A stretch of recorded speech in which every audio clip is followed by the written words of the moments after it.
সুপ্রিয় দর্শকবৃন্দ, আসসালামু আলাইকুম রহমতুল্লাহি ওবারাকাতু।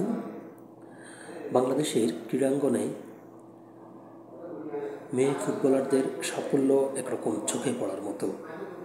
ছেলেরা যতদূর এগিয়েছে, মেয়েরা এগিয়েছে তার চেয়ে অনেক বেশি। আমাদেরকে বেশ কয়েকবার সাফল্যের হাসিতে হাসিয়েছে তারা।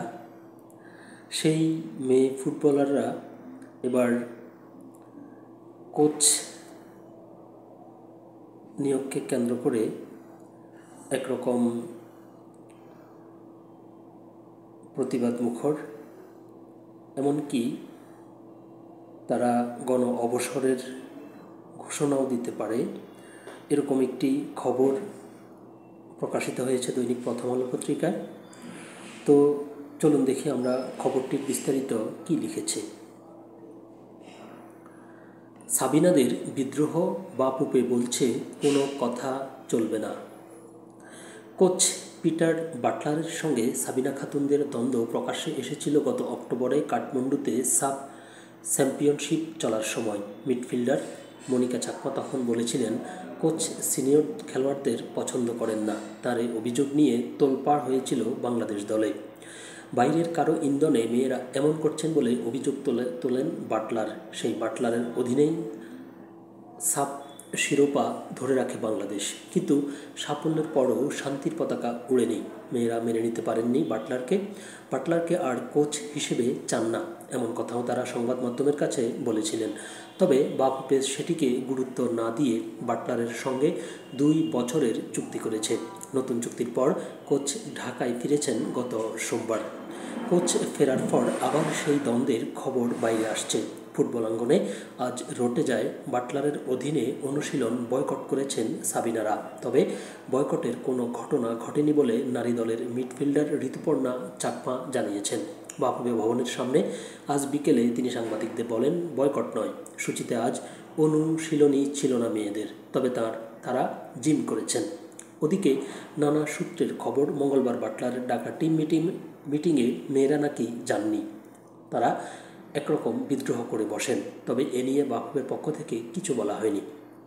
মেয়েরাও প্রকাশ্যে কিছু বলছেন না। এটা না বলারও কারণ আছে, যেহেতু তাদের সংবাদ মাধ্যমের সাথে কথা বলার কিছু নিয়মকানুন রয়েছে।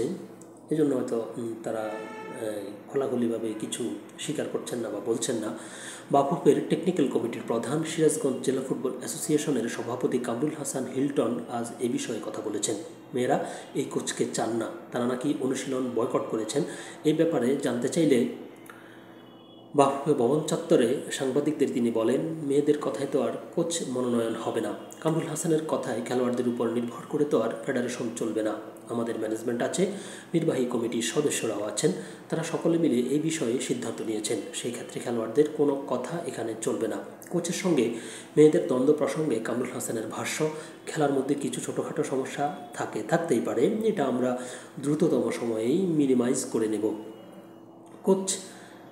কিন্তু খেলোয়াড়দের মতামতের যদি গুরুত্ব না থাকে, খেলোয়াড়রা যদি না খেলেন, তাহলে ফুটবল ফেডারেশনের কাজটা কি? এমন প্রশ্নে কামরুল হাসানের উত্তর, খেলোয়াড়দের মতামতের বিষয়টা অন্য জায়গায়। এখানে শৃঙ্খলার বিষয় আছে, অনেক বিষয় আছে। এটার সঙ্গে তো বাংলাদেশ ফুটবল ফেডারেশন মিনিমাইজ করবে না। কোচ নিয়োগে মেয়েদের মতামতের তাহলে কোনো গুরুত্ব নেই? বিষয়টা কি এমন? প্রশ্ন করলে কামরুল হাসান বলেন, এখানে টোটাল একটা ম্যানেজমেন্ট আছে, সবার সঙ্গে কথা বলে প্রেসিডেন্ট সিদ্ধান্ত নিয়েছেন। আগামী 26 ফেব্রুয়ারি আরব আমিরাতের সঙ্গে তাদের মাঠে ফিফা প্রীতি ম্যাচ খেলবে বাংলাদেশ। জুনে এশিয়ান কাপের বাছাই পর্ব। এসব সামনে রেখেই মেয়েদের ক্যাম্প শুরু হয়েছে বাফুফে ভবনে। কোচ নিয়ে টানাপোড়েনের মধ্যেই আজ বিকেলে মেয়েদের নিয়ে বসেছিলেন বাফুফের নারী কমিটির প্রধান মাহফুজা আক্তার। জানা গেছে, মাহফুজা মেয়েদের পরিষ্কার জানিয়ে দেন, বাটলারের অধীনেই অনুশীলন করতে হবে, কোনোরকম বয়কট বা অন্য কিছু করা যাবে না। নাম প্রকাশ না করার শর্তে বাফুফের এক কর্মকর্তা বলেন, কয়েকজন সিনিয়র খেলোয়াড় তাদের মতামত চাপিয়ে দিচ্ছেন পুরো দলের উপর। ওই সিনিয়র খেলোয়াড়দের উপর বাফুফে ক্ষুব্ধ। ওদিকে এমনও গুঞ্জন রয়েছে, মেয়েরা কঠোর কোনো অবস্থানের দিকে যেতে পারেন, সেটা নাকি হতে পারে গণ অবসরও। যোগাযোগ করলেও এসব বিষয়ে অধিনায়ক সাবিনা খাতুনের কোনো বক্তব্য পাওয়া যায়নি। খুদে বার্তার উত্তর দেননি কোচ পিটার বাটলারও। এর মধ্যেই নতুন সমস্যা মাঠ। কমলাপুর স্টেডিয়ামে নতুন টার্ফ বসানোর কাজ চলছে। বাটলার আসার আগে মাঠে দু একদিন অনুশীলন হয়েছে, কিন্তু বুয়েট মাঠ শক্ত। বিকল্প হিসেবে বঙ্গবন্ধু স্টেডিয়ামে অনুশীলন করতে চান বাটলার। জাতীয় ক্রীড়া পরিষদের সঙ্গে যোগাযোগ করে বঙ্গবন্ধুতে অনুশীলনের চেষ্টা করছে বাফুফে। ধন্যবাদ সবাইকে, ভালো থাকবেন, সুস্থ থাকবেন, আল্লাহ হাফেজ।